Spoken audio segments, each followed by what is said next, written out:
Selamat datang kembali di pembahasan kita. Kali ini kita mau gali lebih dalam nih materi yang Anda bawa.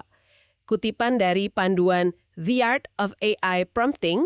Pertanyaan utamanya mungkin, gimana sih cara ngomong ke AI biar hasilnya tuh pas sesuai kemauan kita? Bukan cuma jawaban umum atau malah ya ngaco gitu. Kita coba bedas bareng ya. Pertanyaan bagus banget dan relevan sekali sekarang ini ya.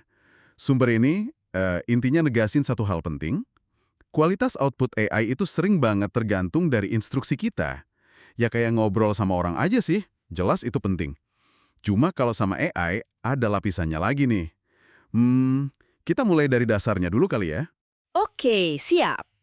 Fondasi pertama nih yang paling ditekankan di sini. Kejelasan sama spesifisitas. Kedengarannya simpel ya, tapi jangan-jangan sering kelewat nih. Kayak contohnya, jangan cuma bilang, ceritain dong soal pemesaran. Wah, itu kan luas banget ya. Kayak minta peta, tapi nggak bilang mau kemana. Nah, bener banget analoginya. Instruksi yang terlalu umum gitu bikin AI jadi nebak-nebak. Hasilnya ya bisa nggak nyambung. Coba bandingin sama misalnya, jelasin 3 strategi pemasaran digital buat katakanlah bisnis roti rumahan skala kecil di kota besar. Kasih contoh taktik buat Instagram, sama kira-kira hasilnya gimana dalam 3 bulan. Nah, itu kan lebih. Jauh lebih jelas ya arahnya. Iya, AI-nya dikasih pagar sama target yang lebih konkret gitu. Suka deh perbandingan peta tadi. Ini nyambung juga ke poin berikutnya, konteks. Kasih background itu kayak ngasih titik awal di peta itu tadi ya. Misal, saya mahasiswa biologi nih, semester 2. Tolong jelasin fotosintesis pakai perumpamaan gampang buat ujian, gitu ya. Konteks mahasiswa sama ujiannya itu ngaruh ya? Ngaruh banget. Konteks itu bantu AI nyesuain, dalamnya materi, gaya bahasanya, fokusnya kemana.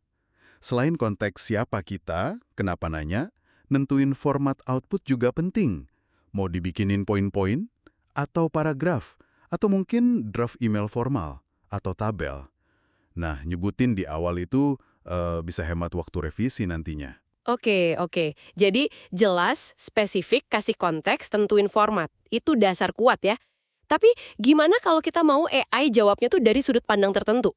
Nah, panduan ini punya trik nih, penugasan peran. Minta AI jadi ahli, ini kayak main role play gitu ya, efektif emang. Efektif dan lebih dari sekedar role play sebenarnya.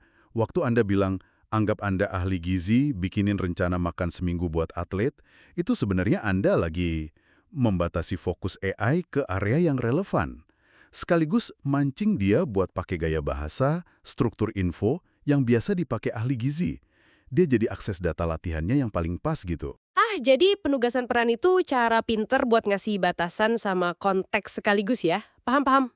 Iya, di panduan itu juga ada contoh lengkapnya kan? Buat aplikasi kebugaran, ada konteksnya, pengguna baru, tugasnya, bikin rencana latihan, batasannya maksimal 30 menit tanpa alat. Sama formatnya, jadwal harian. Udah lengkap tuh elemen dasarnya. Oke, nah ini mulai masuk ke teknik yang lebih canggih nih. Ada chain of thought prompting. Ini maksudnya gimana? Biar AI mikir keras gitu? Bukan cuma mikir keras sih, ini lebih kayak cara kita ngintip proses berpikirnya AI. Kan AI sering disebut kotak hitam ya? Nah, dengan minta AI jelasin langkah-langkahnya, coba jelasin gimana kamu sampai ke jawaban ini. Kita bisa nilai prosesnya, nggak cuma hasilnya. Oh, jadi kita bisa tahu alurnya ya? Betul. Penting banget buat tugas yang rumit atau pas kita butuh yakin banget sama jawabannya. Jadi ketahuan kalau ada logika yang agak melenceng gitu. Menarik. Kayak buka sedikit tirai misterinya AI ya. Terus ada lagi constraint-based prompting, kasih batasan. Bukannya tadi udah bahas batasan ya? Apa bedanya ini? Ini batasannya lebih ke arah, gimana ya, batasan kreatif atau kualitatif. Contohnya di sumber itu kan, jelasin relativitas Einstein pakai 1000 kata paling umum aja. Atau yang lebih unik, bikin puisi soal hujan gaya Chairil Anwar, tapi jangan pakai huruf A. Nah lo, Wah, susah itu. justru batasan kayak gini, maksa AI keluar dari jalur standarnya. Mendorong dia bikin sintesis info yang lebih kreatif atau penyederhanaan yang efektif. Agak kebalikannya intuisi ya, dibatasi malah bisa buka kemungkinan baru. Iya juga ya, tapi kan semua teknik ini nggak jamin hasilnya selalu sempurna kan. Di sini disebut juga cara natasin masalah umum. Misalnya kalau jawaban AI terlalu umum gimana? Ya, penulisnya saranin balik lagi ke dasar. Tambahin detail, spesifik lagi, konteksnya diperjelas di prompt awal. Kalau ada info yang nggak relevan nyelip, ya pertegas lagi batasannya. Dan yang paling penting nih, kalau ragu sama akurasinya, Minta sumber atau cek sendiri ya? harus, wajib itu. Kita mesti ingat, AI itu kan mesin pencocok pola statistik. Dia nggak paham beneran kayak kita. Dia bisa aja pede banget nyajiin fakta yang salah. Cuma karena polanya kuat di data latihannya dia.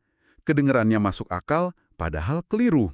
Nah, itu poin krusial soal verifikasi. Jadi, kalau disimpulin nih, cara terbaiknya itu iteratif ya. Mulai spesifik, kasih konteks, kalau perlu kasih contoh, terus perbaiki promnya kalau kurang pas, dan selalu cek ulang akurasinya. Hindari juga instruksi yang ambigu atau muter-muter gitu ya. Tepat sekali. Dan kalau kita lihat ke depan sedikit, panduan ini juga nyebut soal tren kayak multimodal prompting. Bayangin, kita bisa kasih instruksi nggak cuma teks, tapi sambil upload gambar denah rumah, terus nanya, kasih 3 ide renovasi hemat buat maksimalin cahaya di ruang tamu ini, gabungin visual sama teks. Wah, makin canggih ya. Iya, makanya kemampuan mikir kritis sama keahlian kita di bidang masing-masing itu makin penting, biar bisa manfaatin AI kayak gini secara, ya, efektif dan bertanggung jawab. Jadi, apa artinya ini semua buat Anda yang dengerin? Intinya sih, komunikasi sama AI itu keterampilan. Makin kita kuasai prinsip kejelasan, konteks, struktur yang pas, terus berani coba-coba dan perbaiki iterasi, makin kebuka potensi AI-nya. Ini bukan sulap, tapi soal ngasih instruksi yang benar. Betul banget. Materi ini ngasih peta jalan yang bagus lah. Nah, sebagai penutup nih, mungkin ada satu hal buat direnungkan. Mengingat AI itu dasarnya nggak punya pemahaman atau kesadaran kayak kita.